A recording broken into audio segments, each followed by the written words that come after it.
always dancing to our theme song. We are always dancing. We don't even need a theme song. Hi, everybody. Welcome to If These Walls Could Talk. I'm Wendy Stuart. And I am Tym Moss. Oh, and how is everybody today? Well, you can't answer me right away, but I can. How are you today, Tim? I'm actually wonderful. I even got my booster shot yesterday, and I'm still wonderful. I'm feeling good. And you no reaction? No, well, I had a little bit, but I'm good. I'm here. Cool. I always run like 100 every time, even with a flu shot. It must be my body chemistry. Yes. Well, they're introducing all that stuff and, microchips and stuff, So here we are. We're at PANGEA, our home away from home, every Wednesday, 2:00.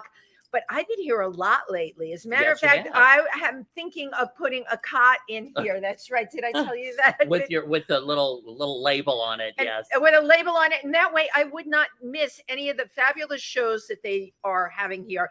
As a matter of fact, Tammy Faye, who was amazing as Tamar, her show has been extended. Yes, there's January dates. I think there's a December date. And this Thursday, we've had him on our show. He's such an amazing talent. Kobe Cole. Yes. The infamous Kobe Cole is going to be here. I'm very excited. A whole bunch of us are coming. So if you're watching this broadcast and you're in New York, come on down to PANGEA. It's going to be great. Oh, and then, why else was I here? Well, it was Alan, who does all our lighting and is my amazing husband. It was his birthday. Yes. And we had a party for him here as well. So yeah, we had a lot of fun that night. Yes, it was. That was a wonderful evening. That was very cool. I invited everybody from our past, our present, and our future. Yes. Well, we don't know if they're going to be around in the future, but you know what? I take my chances. I have learned to take my chances. Yes. In life. So yes, what's new with you, Tim? Well, this last weekend we did this show that I absolutely loved, which is called Reunion. We were in a theater festival down in the Lower East Side, and it was absolutely flawless. It was just great. I was so grateful to be a part of that. But yeah, it was very intense. It's a short play, but very intense. And there's talk that we'll be doing more with it. So cool. I'll keep everybody informed. And that was at Teatro. What was the theater? Teatro Latea. Yeah. Teatro Latea. Down in the Lower East Side. Yeah, great little theater. Yeah. I've been down there as well. So, oh my gosh. Well, our guest. Well, I just I'm out so much. I just saw our guest at Robert Sosa had a big birthday party, and we showed our amazing guests his new single video. Was fabulous. I got to dance to it again. I got to pose with our guest on the step and repeat. But he's so amazing. This man is such an icon. He is the definition of a Renaissance man. I mean, he does it all. He's got a hot new single with a great video called Dance Again. And he's got more pots on the fire than I do when I do my pandemic cooking show. That's right. You knew him from The Village People, but you got to hear what he's doing now. He's a singer. He's an actor. He is, I told him I would tell everyone this, a culinary enthusiast while he embraces his cultural history and is contemporary at the same time. And he's hot looking. Now, how many people can you say that about without further ado? Felipe Rose. Hey, hi, Tim. Hi, everyone. Good evening. Good afternoon. Oh, well, wherever time frame. Well, some people are in evening. The time changed this last week. It's evening by like 4 o'clock. Right. I have to put these on, otherwise I can't see the screen. I'm like. Well, you know what? You're not alone in that, but I'm completely vain. I can sort of see you, but any of the comments that come in on the side, I always have to have Tim. You know what I hate about this bitch next to me? The vision's perfect. Oh, damn. What is that with you? I'll make next time we're together, Tim, I'm gonna have you read my menu. Okay. Oh, we all need those menu people that we depend on. Yeah. So you are so damn busy, okay? And in the middle of this crazy pandemic that we're still in it. But I remember in the very beginning, knee deep, and you in particular, you lost so many friends. And I would read that on Facebook, and how did you ever, in the middle of this, emotionally, what you were going through, create new work? Dance Again is new work, and it was born of the pandemic.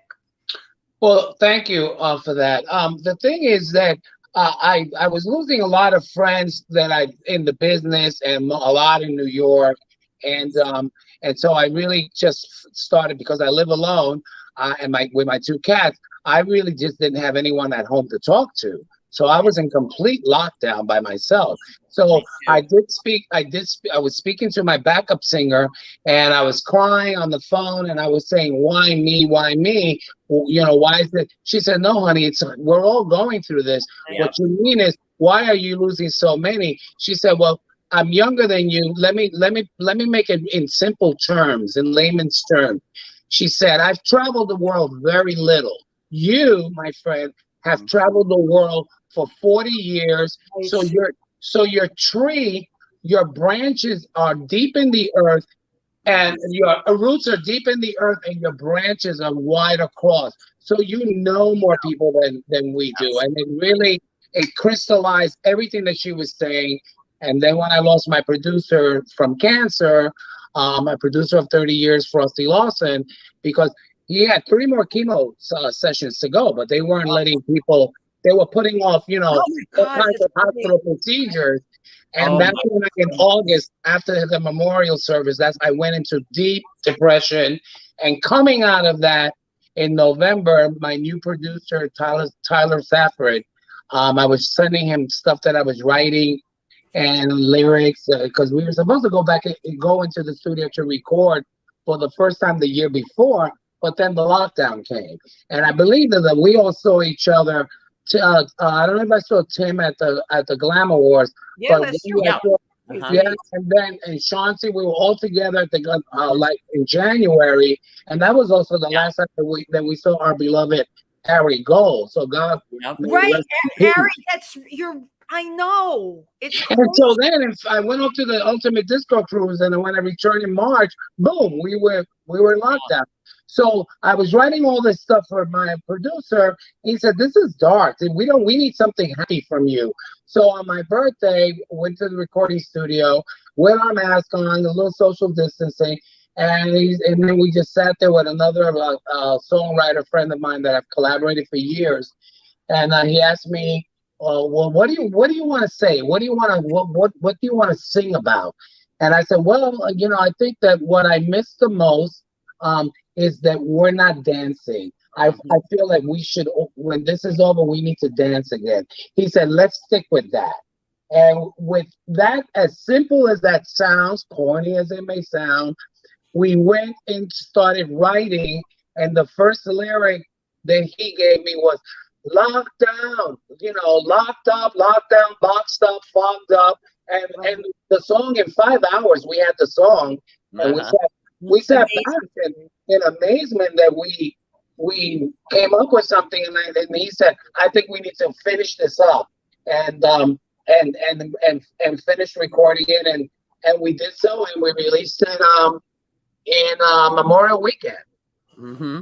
Which the timing was absolutely perfect on it too. But I have to, the timing was incredible, but even the telling of this story of how you created it, knowing, okay, as an artist, you were really being hammered. You suffered great loss. All right. All of a sudden, you're isolated in your apartment with your 2 cats. I mean, my house. You're from the Village People. You're alone. All right. So your whole reality became something else. And yet, all right, the creativity is the thing that came through in the end. So it's I love the story behind it. Thank you. And the thing is about the song is that even though it was written in January 12th of this year, there was talk already, because we'd already gone through a year of lockdown. So now we're in the beginning of this year. So in writing the song, I was looking ahead to us coming out of this. And that's why the song is almost like, when we were writing it and producing it, it was a foreshadow to where we are right now at this moment. Right. Yes. Yeah. Why do you think you were able to do that? That you I almost felt like it was like a prophecy, that song. Why do you think you were able to do that? What clicked off in your head that let you do that? I saw that a lot of Zoom, then suddenly, like the year that we went into lockdown, Zoom became the thing. Right. And so everything that we were watching on the world, for that matter, 4 billion people were locked down in their homes. So everything that we were looking at was like what we are now. You're in one box, I'm in another. So when the people were performing and started to perform, like, you know, Broadway artists were performing together, they were all on Zoom calls. And the same thing with a lot of country artists. So I thought, well, you know, I don't want my video to look like that. I want to tell the story, and I want to capture that feeling of just feeling like you are alone, I'm alone, and we're all alone in our own space. Yeah. And I think that the visual aspect of the video actually came through, and I want to thank the Fiverr company, because other than my backup singer, the fabulous Ada Dyer. Oh, she's gorgeous. Love her. Right. And she also couldn't come to me because she was trying to grab work as a backup singer. She sings for Clapton, Patti LaBelle, like 100 people. You know, great singers in Chaka Khan in the industry. So then I couldn't get her to come this past summer to come and film her in the video. So I basically just said, sit in front of your mirror, take your phone, dial the number, take your mask off, and sing the song for me. And then she sent me the video. And so the Fiverr company, Fiverr, they gave me a list. I asked them what I was looking for. I told them what I was looking for. I was looking for dancers, and there are dancers around the world that they'll dance for your TikTok song, or they'll dance to your song. So the one girl that's actually dancing, she's in Bogota. The one kid doing breakdown dancing, he's in England, and then the other couple dancing on the steps, they're in Barbados. And then the guy in the pajamas in the room, that's my friend Todd Warden of Top Warden of FaceTime and Instagram, and he was in Queens. So when we received all the videos together, and then I got together with my social media coordinator, and we both, I ended up ordering all of my equipment because I had nothing at the house. So I was ordering lights and cameras and backdrops and all of that. I kept wondering, I kept asking her last year by March, going into April, where's my stuff that I ordered? She said, it's coming from China. So basically, now that we were all set up, I was able to, of course, record and film and record myself with backdrop, blue screen, the look with the glasses and this necklace and a t-shirt, and then my new image, my disco poppy image, which I love. My disco poppy, I love that. That's great. I wanted that to be a departure, because the imagery that many people have had for 4 decades of my indigenous heritage was so ingrained in their brains that I didn't want to look like that. And so, full departure. And this is not the first time I've recorded solo.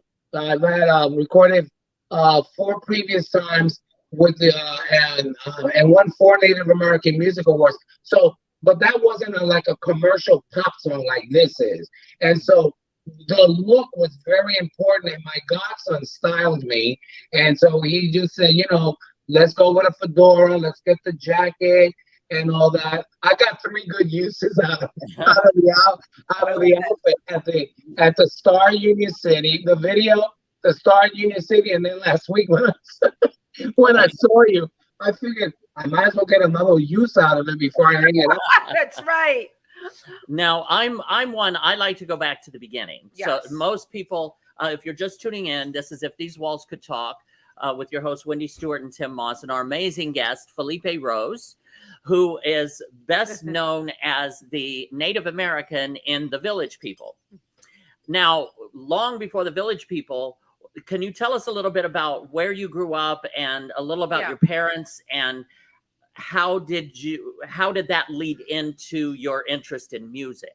Well, my mother, of course, she left Puerto Rico when she was 7 years old, and she arrived in New York City by boat in like 1937. Wow. She was 7 years old, and so she grew up in New York. She was a homegirl with all her girlfriends in school, and in high school she started cutting class because she met some girls that were going off to audition at the original Copacabana. Oh my God. That's so cool. So That she is so quit, cool. so she went on an audition and she got hired and she quit high school. Although her Pentecostal mother was not happy with that. So she had enough money. She had enough money to move out, and going off to work, she decided to go up on Park Avenue because they were built, the high rises that were going up. A lot of the tall structures in New York City were put up by and bridges were put up built by many Native Americans for the unknown reason, their lack of fear of heights. So she looks up and had to step off the sidewalk, this huge piece of girders coming down with this guy holding the cable. And I remember her telling me the story that she said he came from the sky. From the heavens. Oh, really? This guy with long hair, handkerchief, no shirt. It was summer. She forgot where she was going, she said. I love it. And then, so they met in 52, and then in 1952 and 1954, I was born.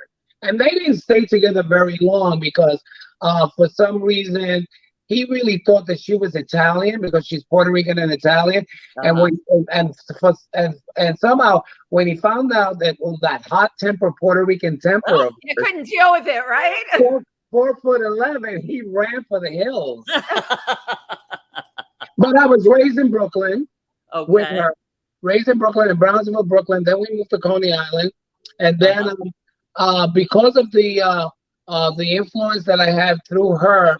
With as a small child, with all of these amazing artists from the Copa, she would go on weekends to Cuba, and they would take a yacht to Havana, to the old Tropicana. Wow, cool! Oh my God! She used to tell me stories that the dancers would come down from the trees in the original Copacabana. These headdresses, my God! The Tropicana Hotel right in Havana. So in the 50s, Havana was the place to go, like. We say Fire Island, like we say Fire Island, right? Or the Hamptons, and so she would perform in New York and also in various clubs, and so going home at that time of night, all these musicians would arrive and they would play music and sing, and I was this little kid, like 3, 4 years old, 4 or 5, hiding under the table, grabbing the drinks and drinking at that age.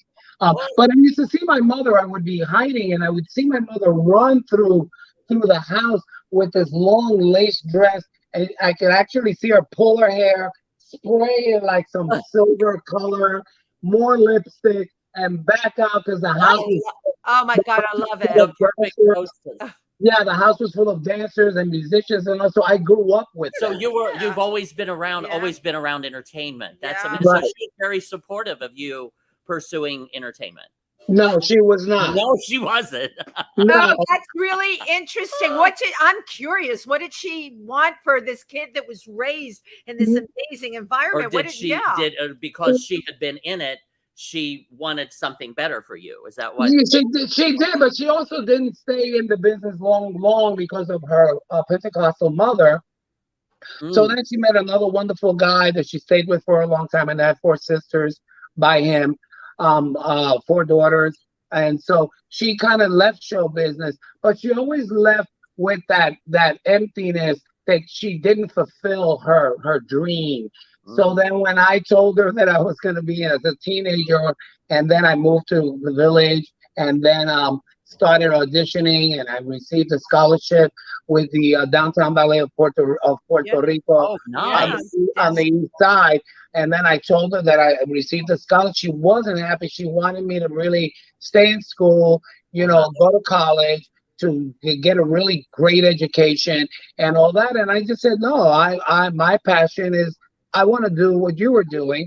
And when I told her, the really weird thing is that when I told her about Mom, I'm gonna be in a new band, on a band that I've been discovered, and they're building the band around me. I sort of like the fixture when they saw me dancing at the Anvil. The ex-producer. He was in the Anvil, right? I died when I heard that. Scholarship wasn't paying a lot of money. You basically you get free classes and you push a broom and you clean the school. You know. Yeah, right. You needed something that would pay.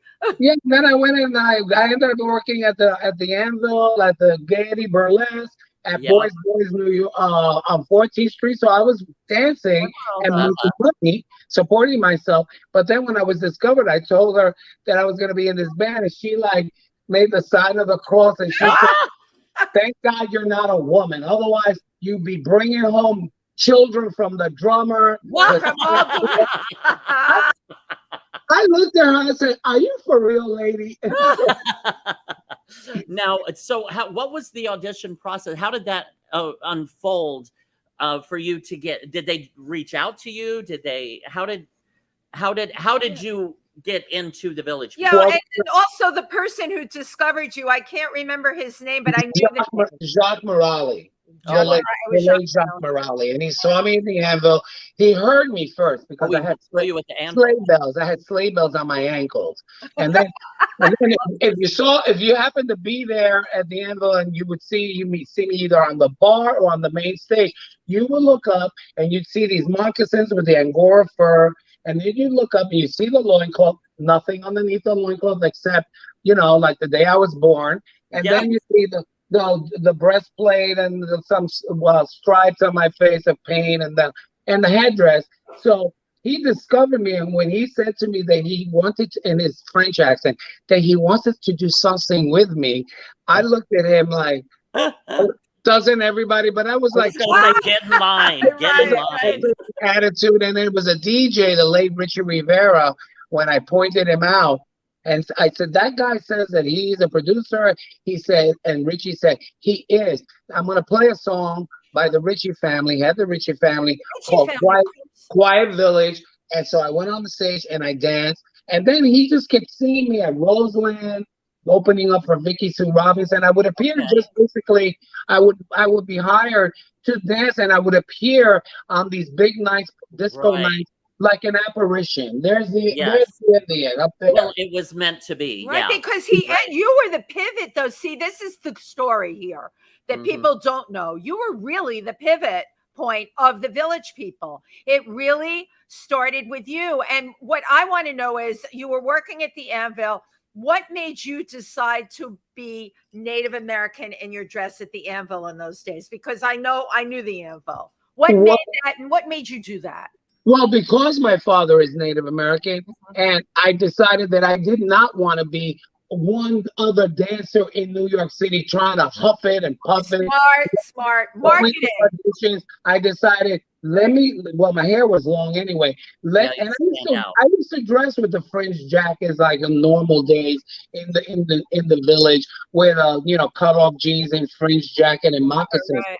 I was pretty well tapped into that side of my heritage, but then I decided, why go out and why be in a dance school, and why go out on auditions as a regular dancer in just tights and ballet slippers or dance shoes when I started working at it was in Provincetown, the Arthur Blake show at the Crown and Anchor, where they were doing a bicentennial review, and they said to me, "Oh, we have too many pilgrims here. Since you're half Native American, you're the they used to say the Indian." And the honorary Indian. That outfit from that summer, I then went back to New York, and basically, people were asking me, "What are you going to do when you go back to New York?" And I was just, I'm gonna go back and become famous, I was young. Of course I am, right? Fearless. I'm gonna go back and I'm gonna be famous. I love it. And really, the rest is history. But if we can continue just real quick with I know there's several other subjects we want to cover, but of course, the Village People is a huge part of your life. I mean, now all of a sudden, the songs are being released. What was the first hit? The first one, the first albums which was the black and white album, was San Francisco, Hollywood, Fire Island, and the song Village People. Look And what I brought. yeah, that's Go West. Actually, This is the Go West album, given by a fan. Lisa Carlson loves you to death. Knows you from Georgie's. Made me swear I would bring this today, and hopefully she's on our show. We'll say hi to her. Oh, that's awesome. That's beautiful. Actually, San Francisco was the first song, right? And that album was actually released, and then of course I quit the Anvil because I was leaving. I knew that when the album was recorded and we shot the cover with just models on it, and he said to me, you know, I don't want you to be seen anymore. I'm going to pay you to stay home because when the album drops, I want you suddenly to, when you reemerge. So for like 3 or 4 months, and then in June of 1977, we had the Anita Bryant Save Our Children campaign, right? which then just pissed off so many gay people across the United States that everyone came out of the closet. And that's when the album dropped. And that album became the soundtrack of that movement. It did. Right, absolutely. It totally now, did. see, I grew up in the Midwest. I grew up in Indiana. And out there, when I was growing up, we never even heard the word gay. We never heard the word homosexual. I didn't even know that. I thought I was insane because I was attracted to the other boys. I didn't know there were other people out there. And to be quite honest, I did not get the Village People, that the Village People were gay at the time because I had no point of reference. But the fact that the Village People, you broke down so many social barriers in our country and in our culture. That did you realize what you were doing at the time, that you were a part of a historic movement? I actually did not. I thought right? No, Wendy, I thought it was going to be one album and I would be on to the next thing. Like in showbiz, you go from one thing to the next. And then suddenly when the album became a hit, suddenly they needed a group. And Neil Bogart of Casablanca Records said, well, the song is hot. It's like 37, 40 weeks on the Billboard charts. You need to put a group together. So we started auditioning in New York, in San Francisco, and I think it was Los Angeles, auditions to have American male stereotypes. But that was Jacques Morales. That he was such a brilliant marketer, because I came to New York in '76. When you all hit, I was here. And I was a kid from the Bronx, and there were lots of kids from the Bronx and Brooklyn, and we so totally identified, right? It is a working class thing, right? You have your construction, your cowboy, your army guy, the policeman, and the Native American, which at the time they called Indian. The Indian, it was it spanned basically everything. All of America, right. But the interesting thing was that the way you saw it in the Bronx, being a New Yorker, was the way the rest of the world saw it as well. Because like in Brazil, they have the indigenous Indians there. They have the construction workers, the police. So in every country around the world, people identify, because in their countries, they also had the same characters of people in their culture. But the thing is, the Casablanca Records, the genius of Neil Bogart, he wanted to, Jacques' concept was going to be a tribute to the gay culture. And because he was gay, his birthday was on the 4th of July. He loved everything about America. But it was Neil Bogart that said, no, we need to market this, for mainstream America. So that when the second album came out, Macho Man, we had auditions. And then all the guys showed up. And then, of course, Glenn with the big mustache comes to the audition. He sings Danny Boy. And, he actually drove his motorcycle to the audition and parked it outside. But he was a toll collector at the Brooklyn Battery Tunnel. Oh, my God. He went to the audition on a dare. A friend of his said, they're putting a group together of guys with mustaches. You have a rocking mustache. I dare you to go and audition. And of course, I was sitting at the rehearsal hall when they were auditioning, and I just whispered, "This guy's the biker," because I knew what the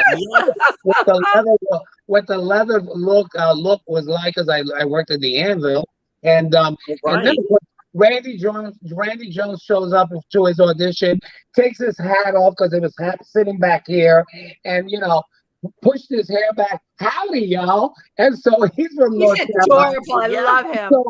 So through the audition, all the characters started falling into place. Well, now, did they have preconceived idea of what characters they wanted, or did it just organically happen through the organically? And then on the third album, on the second album, the soldier didn't have a uniform, and neither did the police officer. On the third album, which was the juggernaut hit YMCA, that's when the cop was fleshed out, and then the soldier was also fleshed out. Mm-hmm. And look. So on this album, this is what you said, the second album? I don't know. I don't see. I can't. That's actually the fourth. That's the fourth album. Okay, by then everybody was in their character. Right. And I can remember being and the same thing with YMCA. It wasn't that it needed one more song to finish the album because we had a full album, and then suddenly there was a lunch break, and Jacques, with his French English, he came back from lunch and asked us, "Qu'est-ce que c'est EMCA?" And we looked at him like he had three heads. Yes, he said, "What is YMCA?" What's that? And he said YMCA, and then someone said, "Oh, that means Young Man's Christian Association." And I swear to God, it was that quick. He said, "Young Man," and then the lead singer started writing the lyrics, and they wrote that in 10 minutes, and that was the last song on the album. Oh my God! When Bogart received the album, he heard the entire album. He said, "No, this is the hit," and he was right, because when he told me that they were going to do that song like Go West, I was always standing there like this. I got to take my glasses off. He would say, like for Go West, "Chérie, I'm going to write a new song," and I would go. I would roll my eyes. I'm like, "Oh God, what now?" And the same thing with Go West. He said that he heard in Pachelbel's canon in D minor the chord structure in that song, and that's how he came up with the song Go West. Wow, amazing! Because he was a classical pianist, trained pianist, classical music. Now, but again, so the Village People starts taking off. Next thing you know, I mean, like, how quick was that? Where all of a sudden now you're playing to sell out audiences and stadiums, and your music is being played around like Macho Man and In the Navy, and it was everywhere. The Village People were everywhere. But we were working so thanks for that, Tim. We were working so much. We were out on the road with a band where they would set up in a discotheque the band on the floor, dance floor, with the monitors. And unlike Donna Summer, who was on television, we were like in the club. So we were doing bus and truck. And so we would travel down the Eastern Seaboard, and we would like stop in Atlanta, and then check into the hotel, get dressed, go to Peach's record store, then a radio station, then a sound check, then the show. And then by the time the evening was over, we were doing it all again. But the interesting thing was that as we were touring around the United States, at Cashbox and Record World and Billboard magazine, you could see like today they call algorithms. You could see the chart of the records going up because we were attacking on three fronts: a live show, television, radio, and in-store record appearances. Right. Wow. So we didn't know that we were really, really famous until we finally did television. And it was Dick Clark when we were. Dick Clark, yeah, of course. Dick Clark, he loved us from the beginning. And when he heard YMCA, he just fell in love with it. We were in Brazil touring, and our opening act was Felicia Allen. She had the Josephine Superstar, the album, and so we were told we were going to leave Brazil for a few days to go to Los Angeles to tape Dick Clark live at 5 from LA. And so, he had this habit that he would sit when he would start his show, sit with the kids in the audience in the bandstand. and he would do his intro. So we're standing there getting ready to do some, go over a rehearsal or two. And he said to us, guys, I want you guys to see what these kids are going to do for you. And then they played the chorus, and these kids jumped up and they did the arm thing. Oh my God. Right. And we sort of went, okay, we're going to steal that. Yeah. And we did. But in the live show, we only do it at the end of the song. Right. And we've always, and the group was always gave credit to Dick Clark and American Bandstand. But that came from the dancers, that movement with the arms.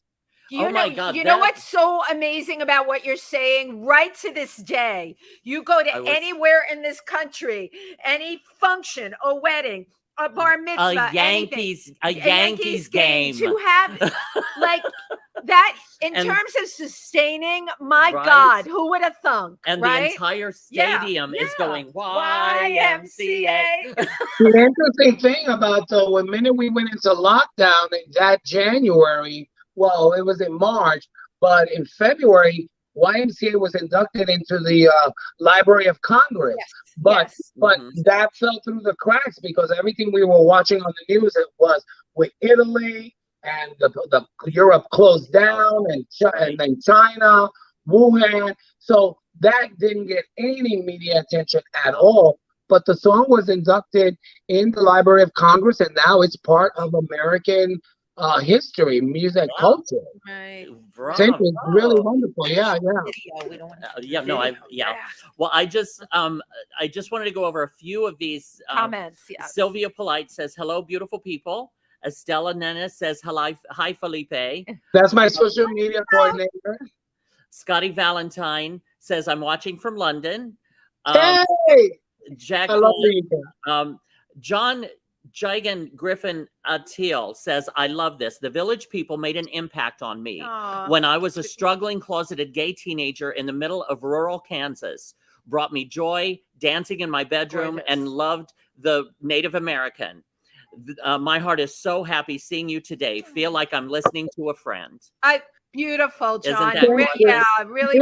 You know, Tim, and the way you said that, and this gentleman described of what the group did, we didn't set out to be nothing but a party band. And basically, I think that the beauty of what they saw within the group, they not only saw the group as a whole, but everyone had a favorite in the group. Yeah. No, totally. Mine was the construction guy. I'm sorry. You were adorable, but I don't know what it was about that construction guy. David, hold on. He's a smart man, that one. He could read a book in a day, that one, like you. Don't tell me that. You're going to burst my bubble. I wanted him dumb and cute. The thing is about that is that then we started hearing, like in San Francisco, about a lot of the gay community at large.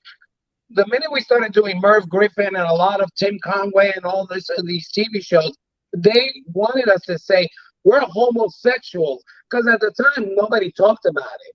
And I remember saying to a guy, "Well, I'm selling records and I'm selling my show. What I do at home and on my own time is my business," because I wasn't setting out to be an activist. Right.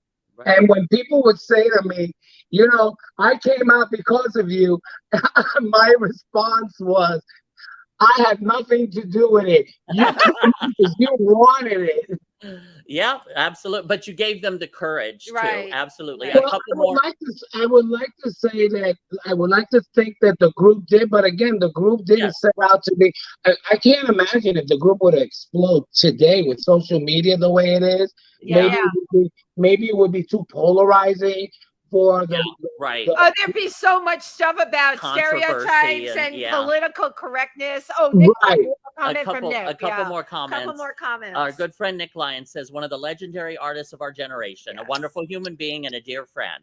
Thank you for helping us all get back on the dance floor with your new hit song, Dance Again. Yes. Congrats and much love." We're going to play that. We love Nick. We love Nick. We love Nick Lyon. Lisa C. also says, "Shout out from the Jersey Shore." Oh, that's Lisa Carlson, who gave me the album to bring today. She knows you from Georgie's. And okay. Yeah, Georgie's is like that's my safe zone. And in the video, in the credits, I thank my safety zone, my safe zone, which is Georgie's, Watermark, Paradise, Empress Hotel, a few places. And Georgie's is like our Cheers. Yes, Yeah, that's what you said. It's the local bar where everyone gets together, and then they're very powerful in the sense that when the community comes together, if something happens to someone in the family or someone's house burns down or a life is lost, they immediately go into action with the local community, and they raise money and they do fundraisers and what have you. So George's is very, it's a big, it might be a small bar, but it's a very powerful bar. Right, Nice. Well, now Cecily Williams, our good friend, says such fun stories. Yeah. Jack Fallan says, yes, Jacques Morales, who discovered the Village People, and Felipe discovered my boyfriend at the time, Dennis Parker. Oh, we love Jack. All right, we are 6 degrees of separation here today. Well, Dennis wasn't my boyfriend. He wasn't your boyfriend. He was Jacques' boyfriend. Ah, Jacques, I think Jacques met him on Fire Island. Really? Yeah. And then he recorded an album, a beautiful album, Dennis Parker. I think it was called Fly Like an Eagle. But Jacques Morelli produced, along with the ex-lead singer Victor Willis. They wrote albums for like Dennis Parker, Patrick Juvet, Amanda Lear, Eartha Kitt.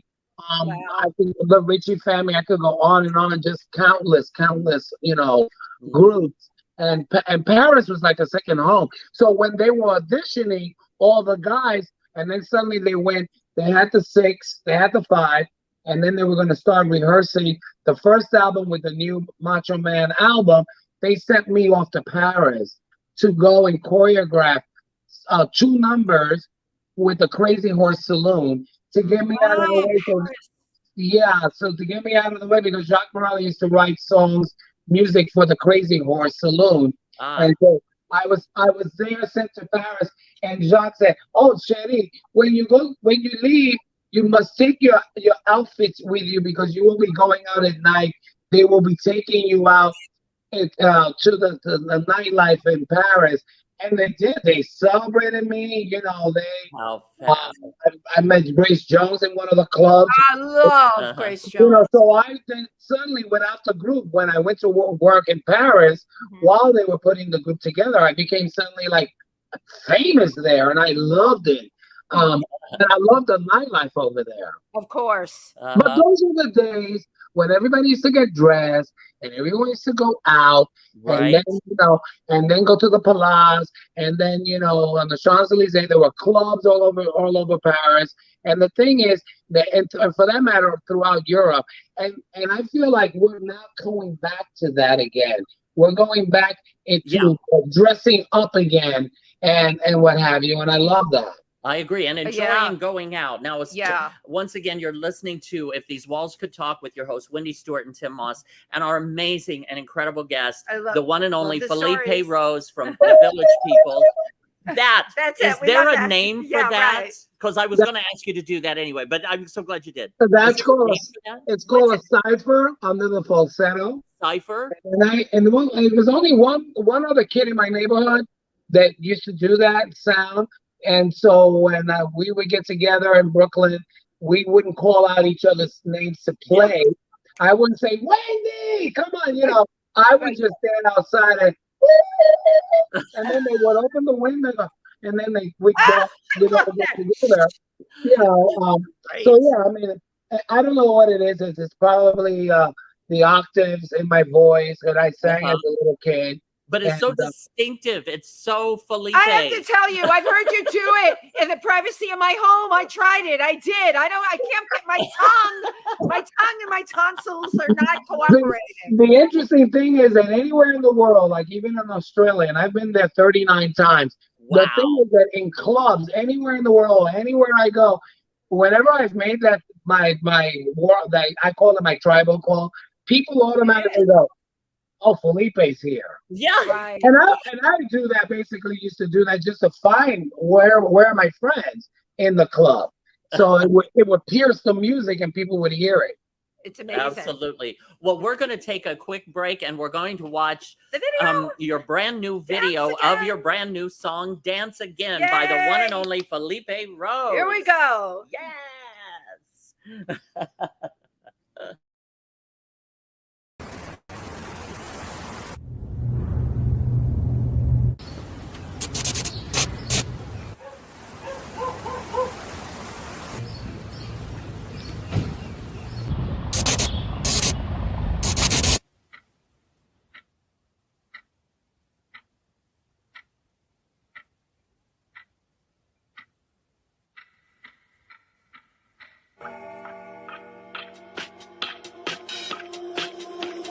Locked up with our feelings like we're boxed up. Every minute seems so fucked up. Find our way out of this problem. When all of the light fades into the night, all the simple things will make us feel alright. Oh, move with me, groove with me, and let's all dance again.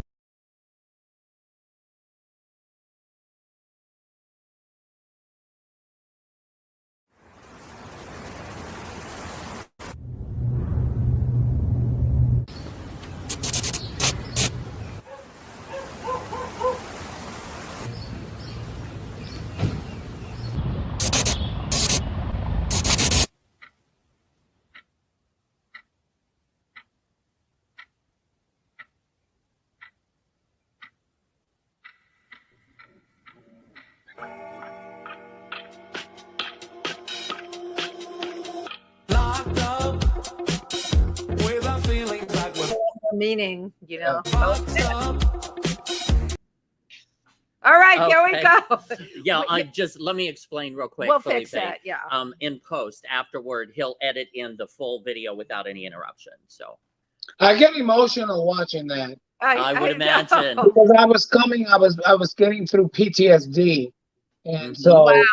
yeah, so like just hearing the song, I get full of emotion, but Yeah. it's And happy. knowing It's for us, happy. knowing the thinking behind it, like us talking about it today, it's an extremely powerful piece. You know, people will hear it and played in clubs. They're going to hear you perform it. But the reason I love this show, I get the backstory. Tim and I get the backstory behind it. And also, I remember what you were going through at the time. Yeah. So Thank when I know we didn't play the whole thing, but when the final edit of the show comes out, which will be on Wendy Stuart TV on YouTube, Chauncey reinserts the entire video, so it'll be flawless and people will get to watch it that way. But it was making me Yeah. up now what that is. And then Yeah. when I thought about the fact that each person is in a different From place around the world. Right. That's so cool. and then it's all pieced together, because isn't that what happened to all of us during the pandemic?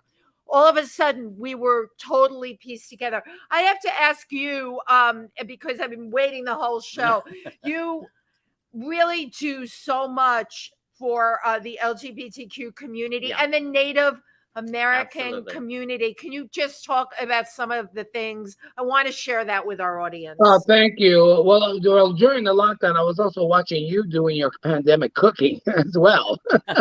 God, it was hilarious and it was great. It was great. you were so funny though. It was hilarious, but you were so funny. One of the first things and Chauncey spinning music. Yeah. So you know, then the video is dedicated to all the DJs around the world. The thing is, I tried to give back and just lend a little bit of myself, because through my history and in the business and the entertainment industry, especially with Village People, I've received so much from so many people around the world. That what can you do if you're asked, would you help us with this charity or with this cause? And so not only with the Native American Indian community, with us, I set up scholarships through the American Indian College Fund. I love that. Thank you. And then last year I worked, the year before, did some work with God's Love with Delivery New York, and was part of the parade, and I was on the float. So I just feel that it's called service. you know, Right. there's Mhm. there's the empathy part and the part that you feel strongly and passionate about, and then there's the giving part, but then the service when you serve your community, whether it's here, whether it's I'm traveling somewhere else, or just like even with Karen Schwartz, she's a neighbor that lives here in Asbury Park in Neptune, and on Easter Sunday the year before last, I hosted an hour where she's a music teacher. So she did her living room concert. I hosted on Facebook. I love And it. the money that was being raised for that 1 hour, we raised $1,000, and it went to Asbury Park dinner plate, where one dinner could feed one dinner for $7. One dinner, the $7 could feed a family of 4. Oh, So nice. $1,000, and that was geared towards a lot of the waiters and waitresses and people that worked in the restaurants. Because suddenly there was no restaurants; everything was closed. So, you know, moving forward and where I am, I think that comes basically from what I've received so much from so many people around the world, that I just have. I love giving, because the feeling I get from doing so, It's obvious. you can't buy that and pop it open in a can or a Absolutely. bottle. You know, the feeling, the euphoric feeling, and many artists are like that. They give. Mhm. Yeah, that's the thing about our industry, you know, that really separates us from a lot of people. I want to know what's your key to survival, Felipe? And I'm asking that truly because you have transcended freaking decades, and all of us have seen people come and people go and people be burnt out and people lose everything. I know your career has not been 100% cakewalk, because nobody's is, but look at you. You know, look at what you're doing. Here. You have a new show coming out, which I want to talk about. What's the secret in you that makes you keep going? Oh, thank you for that. I think that again, it's just survival. A lot of people don't know that the group came to a tragic halt after my 40th anniversary world tour, where the ex-lead singer and the producers fought battled really bad, and I got caught in the middle because suddenly the trademark was gone, and so suddenly, you know, something that you don't prepare, you're 40 years in the making, and suddenly it's taken away. And the thing is that I didn't share or talk about any of the litigation on social media, because if you put it out there, you make it everyone's business. So Thank you. Thank you. the only thing that I did was just keep it close, tight with my tight circle and family and tight and friends, and everyone knew what was going on. And the only thing I could do was sort of, you know, here it is. It's not how you fall, it's how you get up. Yes. So I totally love that. Not how you fall, it's how you get up, right? Yeah, I just did this. But during that, in 2017, when suddenly there was another group that popped up and we were trying to fulfill the contractual agreements, the Native American Music Awards, Ellen Bello, the director, saw that and called me and said, "What's going on?" And oh my God, I was like hysterical, crying. She said, "Come back home to the NAMMYs. We need you." I said, "I don't have any new material." She said, No. We'll give you the red carpet. Just come back home." And so I did. I hosted the red carpet. I did it 2 years in a row in 57 minutes before the opening. But the thing is that it's really the people. If you surround yourself with really good people and people that will support you, absolutely, no matter what. It's what holds you steady and keeps you. And of course, being prayerful and just really just I'm a survivor because I guess I'm a New Yorker, you know? Yeah, right. Now, one thing I just want to point out is throughout the whole show today, right behind you, yes, are our albums on the wall. I love that. Can you talk about those just briefly? Well, yeah, thank you. Those are basically given to us. Wow. When the love that. Oh, when the records either become platinum or gold, and they're from various countries around the world.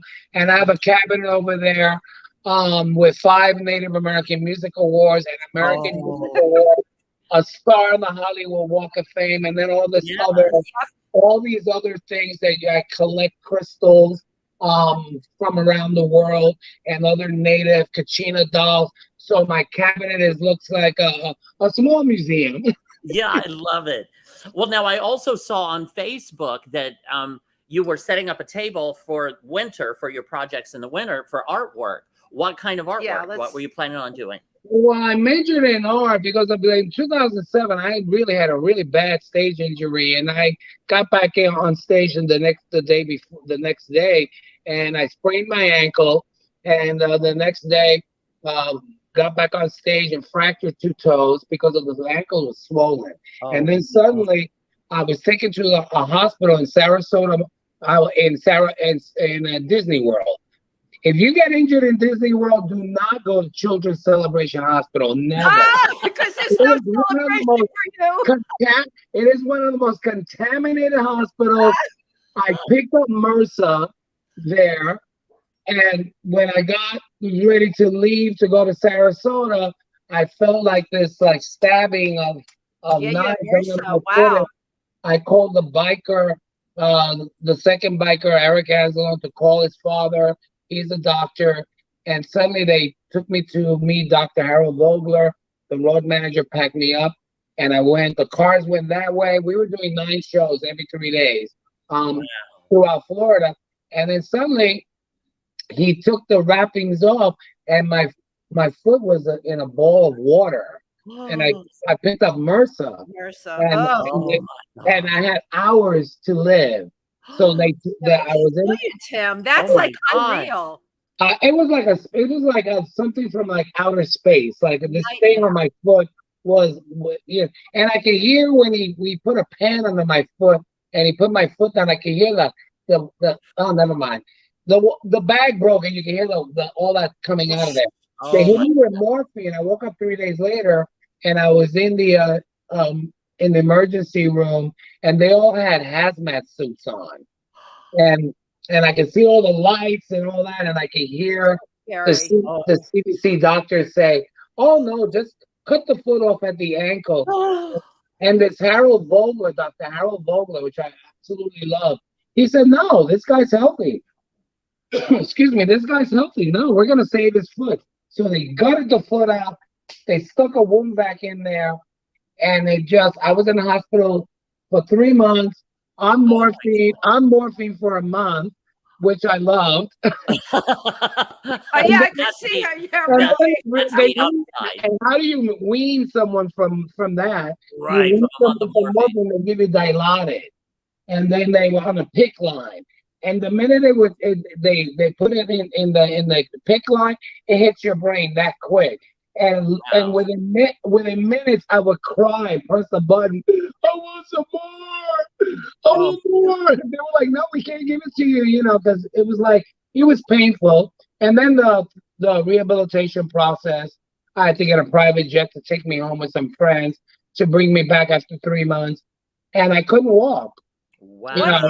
This is an ordeal. I can't believe what I'm hearing. No one knows this. And they told me you will never be on stage again. And I went to rehabilitation for 1.5 years, and then I started learning how to walk again. I pushed myself. And then I had some post surgeries after that, and then some kick-ass plastic surgery because I had some good insurance, which I exhausted for the lifetime of the insurance. But then my first flight going to Los Angeles from that episode was when I met the guys for the star in the Hollywood Walk of Fame. Wow. That's when you wow. Boy, your life, honey, has been so star-crossed. I mean, the stuff that you're telling us here today, really huge inspiration. But there's still a lot more, but I can't reveal all of it because I want to work on my book. Absolutely. No, the book's got to get out there. I want to hear about your upcoming show too. Yeah. Well, the show is called The Disco Chronicles, and my segment producer Jimmy Carter, not the president, but I call him Jim Carter. There's He's no my peanuts segment involved. producer. He was pitching for a few years. Oh, you should do a podcast show. And I was like, oh, I don't know. I'd rather talk about something that I know very well. Right. And then suddenly I thought, during the lockdown, that disco made such a huge comeback with Dua Lipa, with Levitation, Right. BK7, with Dynamite, Donna Summer remixes, Uh-huh. playing like all over the world. And I thought, well, let's call it the Disco Chronicles. And so basically, I pulled the curtain. The first season, I pulled the curtains back on the good and the bad and the ugly of the disco era. Reality, And- yeah. And yeah, so the first season had 6 episodes.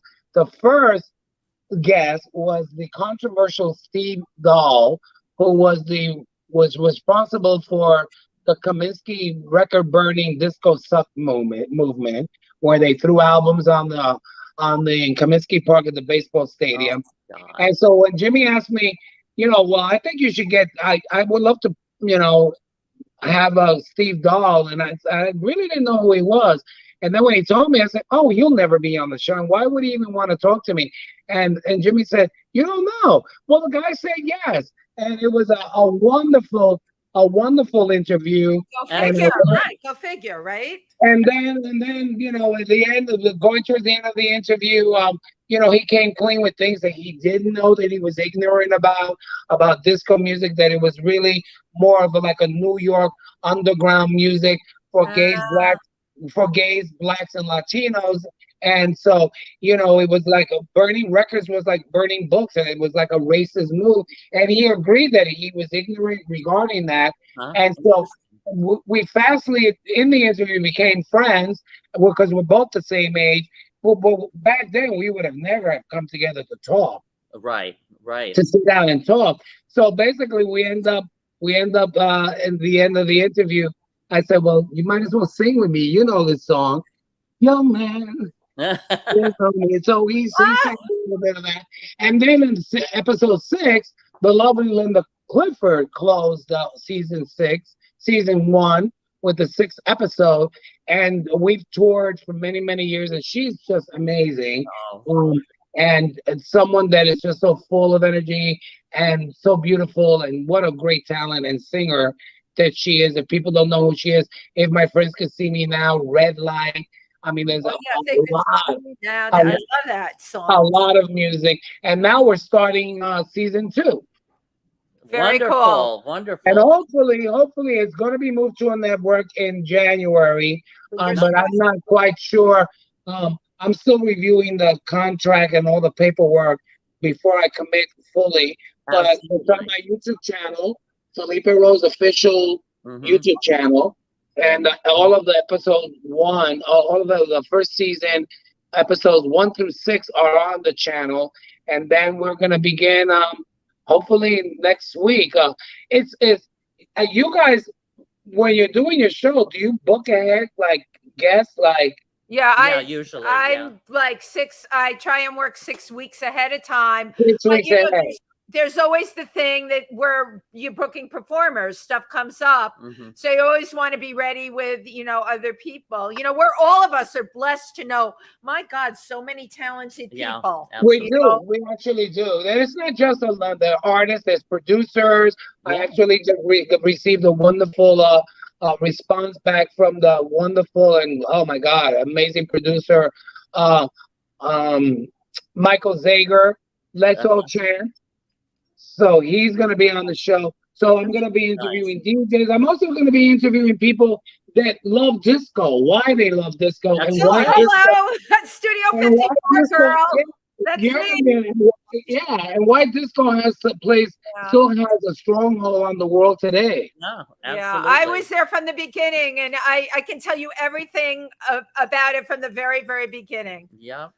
Well, thank you everyone for tuning in to If These Walls Could Talk with your hosts, Wendy Stuart and Tym Moss, our amazing guest, Felipe Rose from the Village People, who I cannot wait until your book comes out so we can have you come back on the show. Yeah. Well, you're welcome to come back anytime. Yeah, because we gotta sit down and I gotta sit down and write it, and that's gonna take either months or maybe into the next year. But I mean, the process has already begun, and I really don't want to make the book or do the book about the group as more about my life, where the group will be, you know, in part in maybe a chapter 2, but my life is far Right, more right. richer That was, than- you know, than that was a part of your Yeah. life, And absolutely. look Right. at what we right. did today. My But now God. you and I we performed at an event earlier in the summer, which was This summer. wonderful. That was so much fun, and hopefully we will be doing more since you will be back out on stage promoting your new song, "Dance Again." That's when I saw it. That's when I met you this summer, Tim. Yeah, Yeah, yeah. it was this Met summer. you yeah, actually in person. That was our first time, I think, in person. Right, exactly, in person. Yeah. And I told you something when you came out with that song. I said, all I want to do is to be able to dance to it. And there I was with you a week ago, right?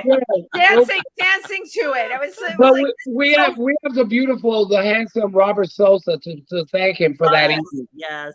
beautiful, Robert Sosa. So now, just in conclusion, Yes. how can people find out more about Felipe Rose? Yeah. Your contact info. Thank you. People can go to my official website and sign the guest book. They can also find me That's on at FelipeRose.com. Okay. on Instagram as well, Felipe Rose official. Also on Twitter, Felipe Rose 7, which is the official Felipe Rose page. And then if you friend me, I have to friend you. I can't. You just can't. Right. You I just wouldn't do that. But I you think can't people, friend me and suddenly you appear. yeah, but I think people can follow you on Facebook, I think. Yeah, but I'm pretty. I like people. I'm a people person, as Wendy is and as you are. You know, where some of the guys in the group used to always be kind of shy with the public. Not me. I was always like, Felipe, you are a Capricorn through and through. It's we're one day apart. January 12th. Well, okay, so on the 15th, okay, we came up in the exact same time, same sign, same everything. One more handle I want for you. Your YouTube channel is so people can tune in. What is your YouTube channel? It is official, Felipe Rose official YouTube channel, and on there are a bunch of other things and the 6 episodes of the Disco Chronicles.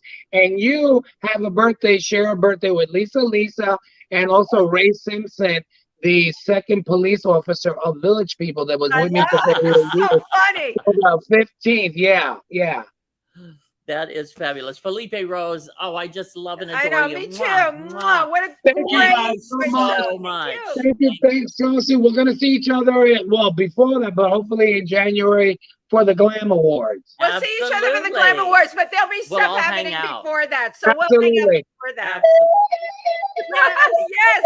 Bye, everyone. Bye-bye.